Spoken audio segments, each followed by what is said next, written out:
It is Thursday night. I am Stephen Willis alongside the Hammer and Boss Man Slim from Biscuits and SEC, and we're talking about the week in the SEC that is about to happen. Week 4 is about to start. Boss Man, how you doing? Doing good, Steven. Thanks for having us, man. Week 4, we got a lot of big games. Excited to get into it. Yeah, exactly. Hammer, we'll start with you on this one. Ole Miss plays Alabama this weekend. It's likely big game. Although SEC Nation and all that is not going there. They're going to be in College Station. And they're just going to ignore the top 15 matchup that is going on. That's kind of bizarre.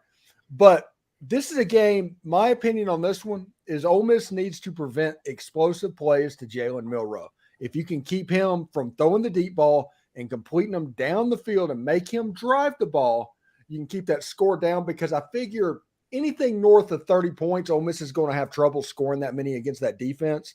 But anything below that, it might be advantage Rebels. I totally agree.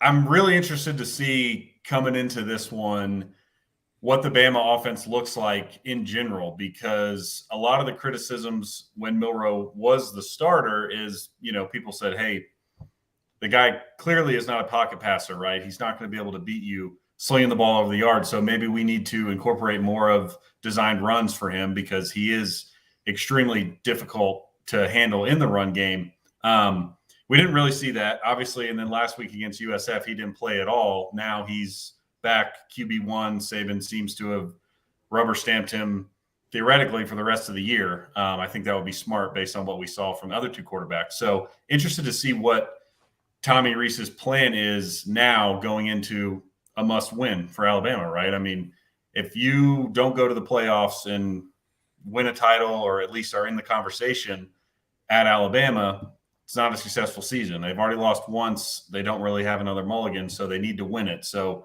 obviously, I think he's going to empty out his bag. I don't really know what all he's got in his bag, but he's going to empty it out. So luckily for the Rebels, they've got Pete Golding, right? And he knows better than anybody what makes Milroe uncomfortable. So I think regardless of what Alabama throws that maybe they haven't done yet this season at Ole Miss, so anything that might surprise Ole Miss, I still think over the course of 4 quarters, Golding is going to be able to figure out, simply because he knows him so well, how to counteract that. So I think Ole Miss should have, as you mentioned, if they can limit explosive plays, have a really sound defensive plan going into this one. Exactly. And Boss Man, Ole Miss on offense, it looks like they're going to get 2 of their 3 weapons back from injury in Zachary Franklin and Caden Prieskorn. And we don't know about Trey Harris. I think Trey Harris might line up and play as well, but we're not sure about that one. This offense could look actually a little bit different than it has in the first 3 games, where Ole Miss is 4th in the country in scoring and about 7th in total offense without those guys. Yeah, what a scary thing for Alabama, for Ole Miss to get those guys back this week. One, because you haven't really seen them on film, so you don't know what that's going to look like and how they're going to incorporate them into the offense. But also just knowing that those guys were all highly touted coming out of the portal. So you have this Ole Miss offense that's been humming. Jackson Dart's been playing well. He's been finding all sorts of different targets in the absence of those guys. So now you get those guys back. You've been on your heels, for the Tide now for a couple weeks. But at the same time, like the Tide have been on their heels, but it's not really the defense. The defense has been playing very well. They have dudes all over the field, just like everybody thought. Really, it's been the offense. It's been the offensive line that's been an issue, which is surprising because, they've recruited well there. They're Alabama. Of course they do. And it's been Jalen Milroe or Tyler Buckner and Ty Simpson, depending on who's been playing quarterback. So the big thing that I'm interested in here, I was interested in that to see if Ole Miss was going to get those guys back. I do think that's a big factor. This might be crazy to say, but right now, I think advantage Ole Miss as far as the coaching staff goes. And that has to do with the fact that Lane Kiffin and Pete Golding know the inside and outside of Alabama, as Hank was alluding to. And the Alabama coaching staff right now is kind of a mess. Nick Saban is the GOAT. We all know he's the greatest of all time. I'm not going to say he's not. But he might have made a huge mistake in hiring Tommy Rees. We'll see here over the next few weeks. I think you're right, too. Just to touch on it for a second, is Ole Miss is going to try and keep everything in front of them. I think the 3 keys for them are get pressure on Jalen Milroe, play maybe 2 high safeties, try to keep things in front of you, try and make Jalen Milroe beat you in the intermediate passing game instead of getting a couple deep shots over the top, that's as a passer, that's really where he shines sometimes. Had a couple of great deep balls against Texas. And maybe try to disguise some coverages. And then the final thing is keep contained, because I have a feeling that this time around they're going to have a different game plan. And Jalen Milroe, they're really going to try and use his legs. So it's got to be keep contained, maybe put a spy on him. You might know better than I will as to who Ole Miss might try to put a spy on Jalen Milroe. But that's kind of what I think. And overall, I think this is going to be a lower scoring game. I picked this one 34-31 in our Biscuits and SEC preview. I'm thinking it's actually going to be a little bit lower scoring than that, frankly, just because of Alabama's defense, and I don't think Alabama can score that much. So I do think Ole Miss is going to win this one, though. I'm taking the Rebs to win. Hammer, what you got, bud? Same. I picked the Rebs to win in our previews. I think I picked like 26 21. I was kind of banking on some, weird Lane Kiffin 4th down / 2-point conversion score. But I do think it'll be lower scoring. And, I've seen this said several places here, right? But it's like, if not now, when, for not just Ole Miss, but really the rest of the SEC West. I mean, Bama has had a stranglehold on this division really since Saban got there, outside of a handful of years when LSU or Auburn has snuck up on them. But what they've shown through 3 games so far, I think the rest of the SEC West has to be looking at this and thinking, all right, this is our year, man. This is our chance to get them back, because they look pretty vulnerable. So I like the Rebels in this one. Yeah, and if you look at my prediction for this game, I've got Ole Miss 27-21. So pretty close to you, Hammer, on your call as well. I do think the game is going to look more like 2014 than 2015 and an Ole Miss win over Alabama. So let's go to College Station. And this is an interesting game. And this is the game that I think it has the most America's Cup potential. I think this has a chance to be a boat race. And that is because I don't think Auburn is particularly good. And I think that they'll be bad enough offensively that DJ Durkin and those athletes are going to be able to control things. But offensively, hey, A&M's got some stuff. Connor Weigman's a dude. You got Rod receiving core. I mean, give me some of that. I'm looking forward to seeing exactly what they can do. But I really like Texas A&M in this game. Hammer, what do you think? Yeah, I'm kind of with you. I mean, I think from what we've seen so far, right, A&M has played 2 bad teams, and then they got beat badly by Miami, mostly in the downfield passing game, where Van Dyke was able to pick them apart. They had really just poor tackling in the secondary and couldn't get enough pressure on him. So what I'm interested to see in this game is, can they get pressure on Peyton Thorne? Whether that's just rushing 4, do they have the guys up front that can get to the quarterback? I think they should have those guys, but they haven't really been able to do that consistently. And then does Durkin try to dial up any kind of exotic pressure? Because we didn't see much of that against Miami, and they got burned with him having all day. So interested to see how Durkin handles it. But to your point, the jury is still very much out on Miami, but I think Tyler Van Dyke is a better quarterback than Peyton Thorne, especially downfield. So even if A&M plays a similar game defensively to what they did against Miami, I don't know if Auburn has the weapons or the quarterback to exploit it nearly as much. So I think A&M will be able to bottle Auburn's offense up enough, to your point, to let the offense on the Aggie side go to work, because they have been playing very well. I think they're going to play well in this game. With Weigman back there and Petrino calling plays, I think for the first time in a while, Aggie fans have a little bit of trust in the offense that, okay, this team can go get you, 4 touchdowns, 30+ points in a game, even in the SEC. So I think they're going to do that in this one. I do like it to be pretty close, just because I don't know. I don't trust A&M to take care of business like they should. But I do think they'll win. So, boss man, you've got all those wide receivers. You got Reuben Owens, which, by the way, while we're doing this, let me know how Reuben Owens is doing. But do you trust that defense? Do you think DJ Durkin can do enough to get wins against really good teams in the SEC West?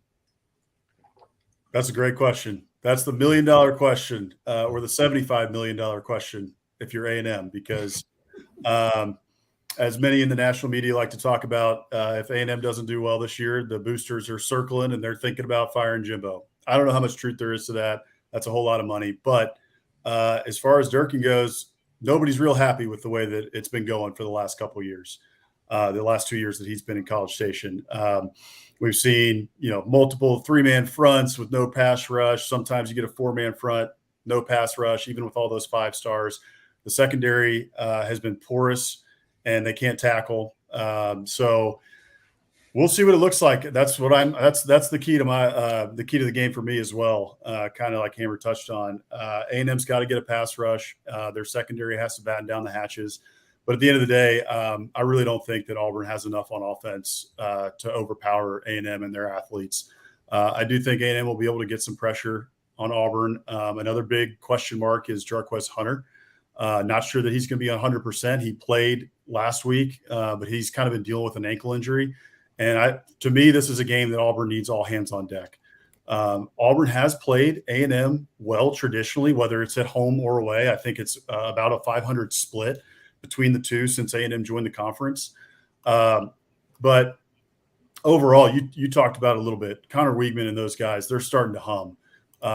They look good against Miami, even when Miami was even though Miami beat them. But overall, I think we look back at that game, and I think at the end of the year, we may think that Miami was actually a really good team. And that said more about the Hurricanes than it may have about A&M. I do think as A&M gets further down in their schedule, they play better teams in the SEC West. You may see that defense really be susceptible through the air again. But I don't think Auburn is the team to do that. But I do think as well that one thing that Aggie's got to watch out for is that running quarterbacks have been able to exploit A&M's defenses in the past. And we saw last week, Peyton Thorne had a great game, looked good running the ball. They've got Robbie Ashford as well if they need to put him in. So I'm watching that just to make sure that A&M can keep that under control. But I think they can. At the end of the day, I think A&M has too many athletes and they pull this one out. So listen to Auburn's schedule coming up, the stretch that they're about to enter into. They have A&M on Saturday. Then they play Georgia. They get them at home. So, at least you get Georgia at home. Then you go at LSU versus Ole Miss. That's the next 4 games for the Auburn Tigers. This probably is the stretch that is going to define the season for the Auburn Tigers. No doubt about it. Yeah. No doubt about it. There's a lot of schools that are looking at their schedule thinking the same thing. I know Arkansas has a gauntlet coming up. A&M has, this game followed by Arkansas, followed by Bama. So it's going to be a tough stretch. I mean, we talked about it. I'll keep this short, but the SEC West, it's going to be really competitive. I don't think there's a team that's terrible that's just going to get blown out, although Mississippi State might have something to say about that, but we'll see. But otherwise, I think they're going to be pretty competitive games across the board. And we could see total chaos or, a team or two will separate. We'll see. Yeah, I'm personally looking forward to chaos. Boss man, what is your pick for the game? I'm picking A&M. I'm with Hank. I'm an Aggie. I have watched A&M not cover and not do so well in these games. However, at the end of the day, I think A&M's a better team here. I think they pull away late. I think that Connor Weigman and those wide receivers and that offense is doing good. I haven't heard too much about Reuben Owens. I think he's going to be okay. A&M overall is very healthy. Jimbo's talked about that, even though they had a couple sit out last week, including Evan Stewart, their top wide receiver. Noah Thomas was banged up as well. He's going to be okay. But I'm picking A&M by 11, A&M to cover. All right, Hammer, what do you got? I got A&M 28, Auburn 24. So I've got Auburn covering, but A&M winning. Okay. I don't have Auburn scoring that many points. I'm thinking 24-10 type game. Maybe even A&M gets into the 30s. Like I said, this is a little bit of a reality check for the Auburn Tigers.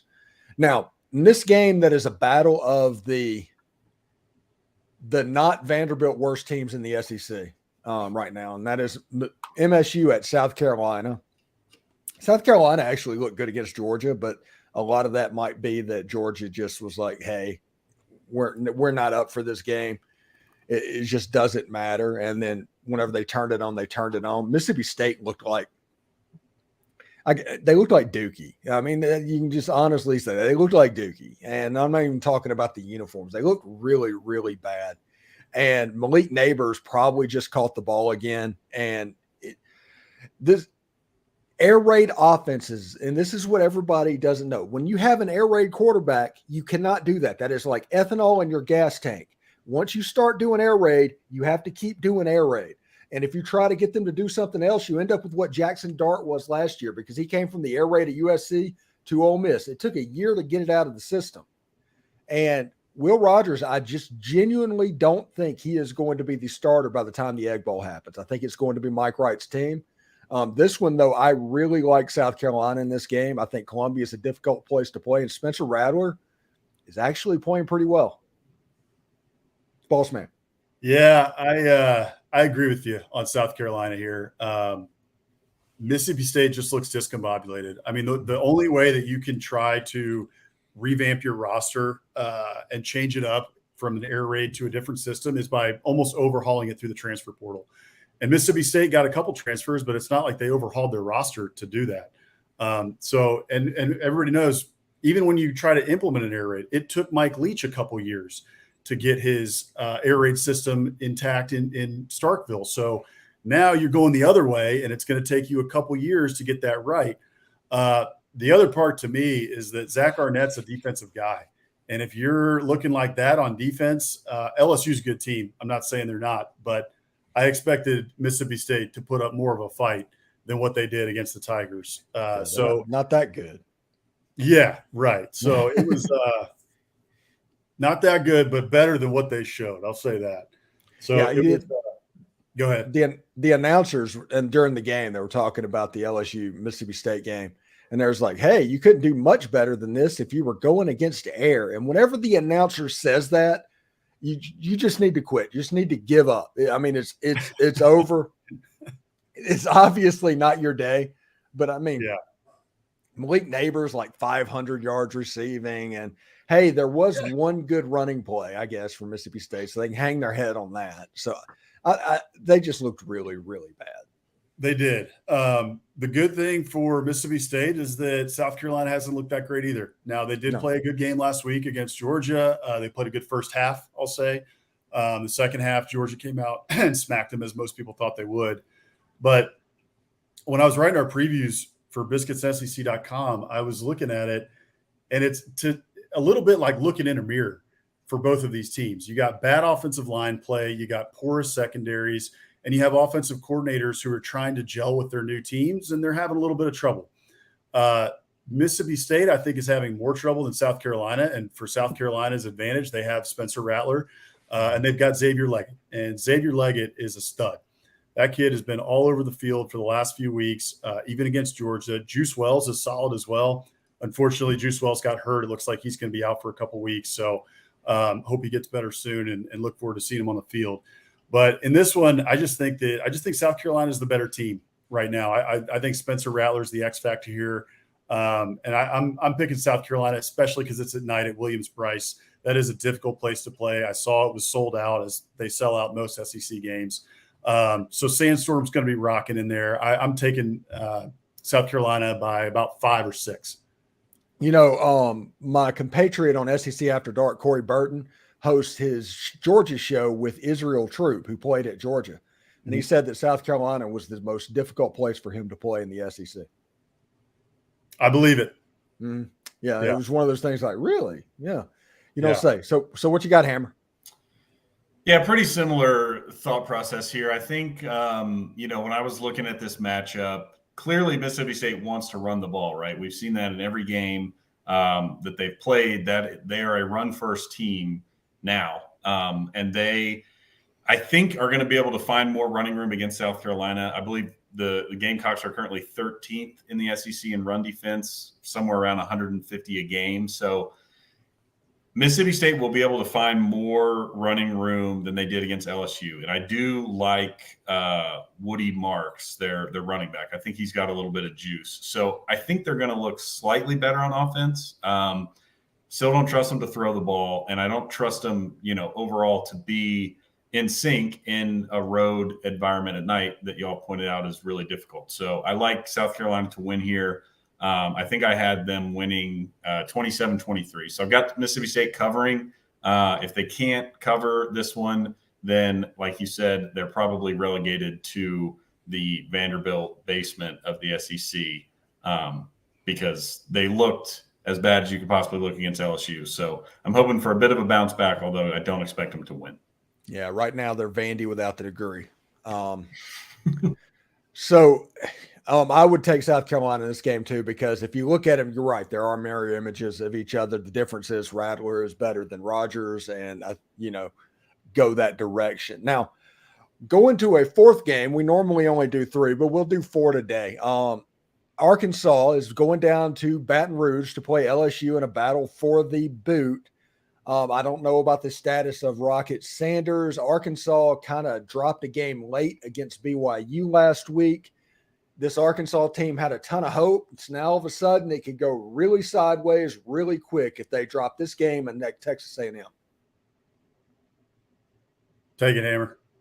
Oh, is he frozen? Yeah, I think he's frozen. Oh, we'll get him back in a minute. Well, at least he's smiling. He is smiling. Yeah, that's a good little clip we can take right there.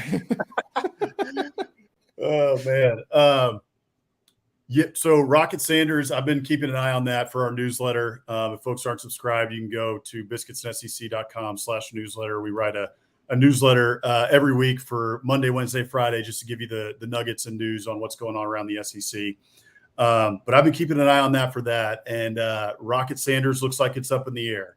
So we'll see. They're hopeful, but they're not sure. And it's a knee issue, I think, is what's going on. So never really know with the knee. But I was looking at this game, and before Arkansas lost to BYU at home, I thought that this game could be a little bit closer.